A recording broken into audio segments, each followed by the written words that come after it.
Why Māori violently batter and murder innocent babies. And here's why the authorities are so silent. There are many studies online, just Google the issue, which show quite conclusively that as a human's intelligence decreases, their level of violence increases. That fact alone makes it easy to deduce why New Zealand has horrific baby bashing, violence and murder statistics, which are by far the worst in the OECD. But nonetheless, here's the conclusive evidence for you. All New Zealand political parties let Māori down, and by Māori I mean part Māori, as there are no true 100% quantum blood Māori or anywhere close to that quantum left in New Zealand.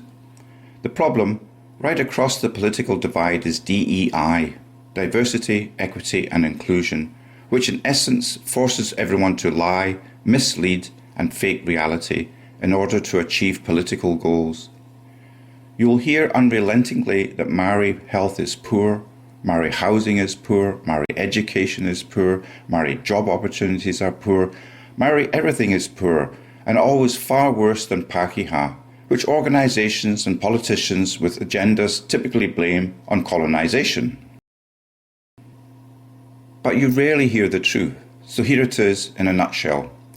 Māori lagging behind other ethnicities has absolutely nothing whatsoever to do with Pākehā or colonisation, both of which have offered fantastic benefits overall to Māori ever since the 1800s.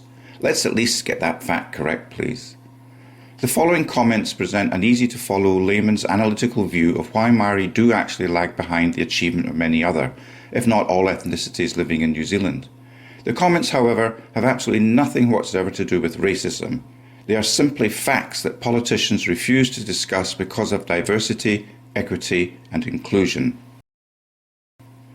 But they are facts nonetheless that should be explained, so Māori can move forward faster under their own steam without the need to degrade and humiliate their race with handouts. Sometimes the truth hurts, but telling the truth is better overall in the long term. Politicians, take note please.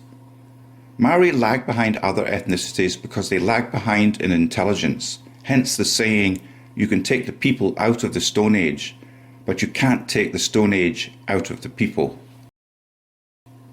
That fact has nothing to do with racism, it's simply the truth. Here are some simple facts to help clarify the truth, and the information is readily available from many sources across the internet, Jordan Peterson being one of those sources. Let's start with a definition. Intelligence is the ability to reason, the ability to solve complex tasks in a given time frame. So now, let's go back in time about 200 years to the 1800s. Relative to today's standardized IQ of a human being of 100, the IQ of a monkey would be approximately 25. The IQ of a Polynesian cannibal would be approximately 55. The IQ of European colonizers would be approximately 85. Without getting too deep into mathematics or statistics, the IQ of a child is roughly half of its parents' IQ combined.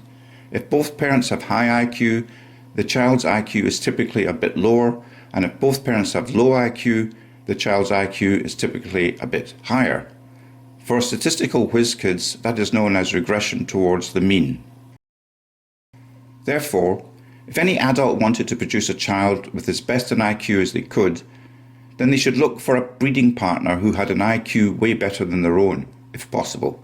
But that's not how humans behave. Obviously, many other factors are considered when choosing a partner.